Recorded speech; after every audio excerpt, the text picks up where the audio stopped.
ខ្ញុំសួរអ្នកទាំងអស់គ្នាខ្ញុំឈ្មោះខាវិនខ្ញុំ9ឆ្នាំហើយខ្ញុំនៅសង្កពួររៀនអាទី3ថ្ងៃហ្នឹងខ្ញុំនិយាយលាយខ្មែរហើយអង់គ្លេសបន្តិចបើអីខ្ញុំអត់សូវចេះនិយាយខ្មែរទេខ្ញុំចេះនិយាយអង់គ្លេសបាទអញ្ចឹងខ្ញុំចង់និយាយពីមុន AIS ហ្នឹងខ្ញុំធ្វើអីគេខ្ញុំហងៃរៀនហើយមុនរៀនហ្នឹងខ្ញុំធ្វើប្រឡងមក test ណាហើយខ្ញុំចង់ give up ដែរប៉ុន្តែខ្ញុំគិតបើកូន give up ហ្នឹងកូនពេលធំឡើងអត់មានអីទេអញ្ចឹងខ្ញុំថាខ្ញុំត្រូវឲ្យក្លាហានហើយខ្ញុំចាំមានប្រឡងម៉ាត់ខ្ញុំចាញ់គេហើយខ្ញុំ set មែនតែនខ្ញុំ set ខ្លាំងខ្ញុំអន់ចិត្តហើយប៉ាថាកុំយំហើយខ្ញុំថាកុំយំមិនខ្ញុំ set ប៉ុណ្ណាហើយអត់យំទៀតប៉ុន្តែខ្ញុំហើយខ្ញុំគិតថាកូនហ្នឹងយំអត់មានប្រយោជន៍ទេខ្ញុំត្រូវហ៊ានឲ្យខ្លាំងជាងហ្នឹងខ្ញុំត្រូវក្លាហានខ្ញុំត្រូវមាន spirit ដែលខ្ញុំចង់ហ៊ានខ្ញុំចង់បានទី1ប៉ុន្តែបើខ្ញុំអត់ហ៊ានខ្ញុំអត់បានទី1ទេហើយទៅខ្ញុំគិតខ្លួនឯងខ្ញុំចង់បានល្អជាងលើកមុនអញ្ចឹងខ្ញុំខំប្រឹងហ៊ានរហូតហើយឥឡូវខ្ញុំបាន gold ហើយខ្ញុំសប្បាយចិត្តមែនតើប៉ុន្តែខ្ញុំនៅតែហ៊ានឲ្យខ្លាំងខ្ញុំចាំម្ដងមួយខ្ញុំត្រូវធ្វើ oral គឺជា listening test ដែរយើងនិយាយគ្នាហើយយើងស្ដាប់ខ្ញុំស្ដាប់អត់ទាន់ហើយទៅខ្ញុំអត់ចេះអញ្ចឹងប៉ាប្រាប់កូនយំអត់បានទេបើកូនអត់ចេះគេថា2ដងបើយំអត់មានប្រយោជន៍ទេបើម្ដងហ្នឹងស្ដាប់អត់យល់អត់អីទេបើអីមាន2ដងហើយទៅបើសំនួរហ្នឹងអត់ចេះយើងយំមួយសំនួរទៀតក៏អត់ចេះដែរសំនួរហ្នឹងទាំងអស់អត់មានទេអញ្ចឹង0បាទហើយឥឡូវខ្ញុំនិយាយពីនៅសាលាសង្កពួរដូចម៉េចនៅសាលាសង្កពួរហ្នឹងខ្ញុំ shock ជាងគេខ្ញុំវ៉ាវហ្មងណាគឺជាសាលាហ្នឹងឡងធំខ្ញុំខ្លាចមែនតើស្មានតែគេអត់ចូលចិត្តកូនព្រោះអីខ្ញុំមិនធម្មតាណាខ្ញុំនៅសាលា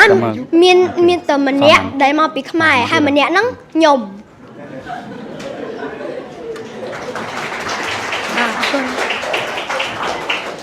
ហើយពេលខ្ញុំដល់ហ្នឹងខ្ញុំអត់ដឹងថាអីប៉ុន្តែមិត្តភ័ក្តិរបស់ខ្ញុំគ្រូរបស់ខ្ញុំថាអត់អីទេយើងនៅមួយកូនអត់អីទេព្រោះអីយើង very welcoming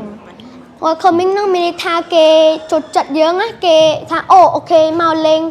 គេឲ្យខ្ញុំចូលរួមកម្មវិធីច្រើនណាហើយខ្ញុំនិយាយខ្លួនឯងណាខ្ញុំអត់ចូលចិត្តហ៊ានហ្មងខ្ញុំហ៊ានខ្ញុំទៅលេងទូរស័ព្ទខ្ញុំទៅលេងហ្គេមប៉ុន្តែមុនលេងហ្គេមម៉ាក់ស្ដីឲ្យប៉ាស្ដីឲ្យហើយទៅเขาវិញថាមិនបានស្អីឲ្យចង់អត់ចង់ហ៊ានហងហ្នឹងមិនបានខ្ញុំចង់ហ៊ានហើយទៅខ្ញុំកាត់បើខ្ញុំអត់ហ៊ានខ្ញុំអត់បានចូល dream school របស់កូនទេអញ្ចឹងខ្ញុំត្រូវហ៊ានឲ្យច្រើនអញ្ចឹងបាន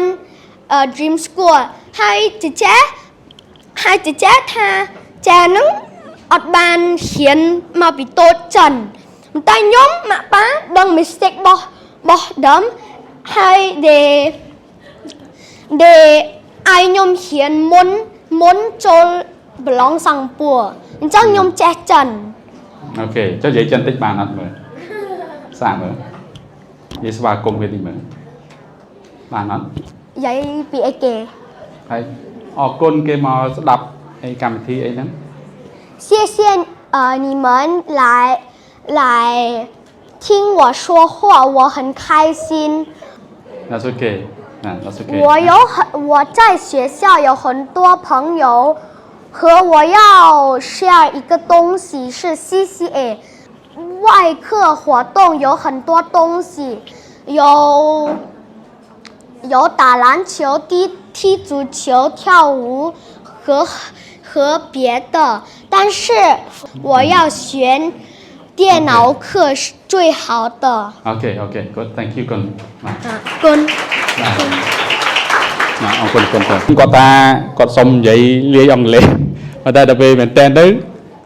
កូនខ្ញុំទាំងពីរគាត់និយាយខ្មែរសមត្ថភាពរបស់គាត់ដូចបងប្អូនបានស្ដាប់ឮហ្នឹងគឺគាត់និយាយបានប៉ុណ្ណឹងណាប៉ុន្តែបើអង់គ្លេសគឺ លើសនឹងច្រើនបើសិនជាគាត់និយាយអង់គ្លេសគាត់អាចបង្ហាញអ្វីដែលគាត់គិតនៅក្នុងចិត្តហ្នឹងបានច្រើនជាងភាសាខ្មែរបាទប៉ុន្តែគាត់ថាគាត់ព្យាយាមនិយាយខ្មែរហើយនៅសិង្ហបុរីនេះគឺគេរៀនភាសាចិនហើយនិងភាសាអង់គ្លេសបាទចិនហ្នឹងគឺគេហៅថាភាសាកំណើតណាឡារដ្ឋគាត់ចាប់បាច់ត្រូវតែរៀនភាសាចិនហើយកូនស្រីខ្ញុំគាត់និយាយពីដើមមកការគាត់ទៅឆ្នាំទី4គាត់ចេះចិនសំបីតែមួយម៉ាត់សោះណាប៉ុន្តែឥឡូវគាត់មានលទ្ធភាពនិយាយហើយនឹងប្រឡងបានបន្ទុកខ្ពស់ភាសាចិន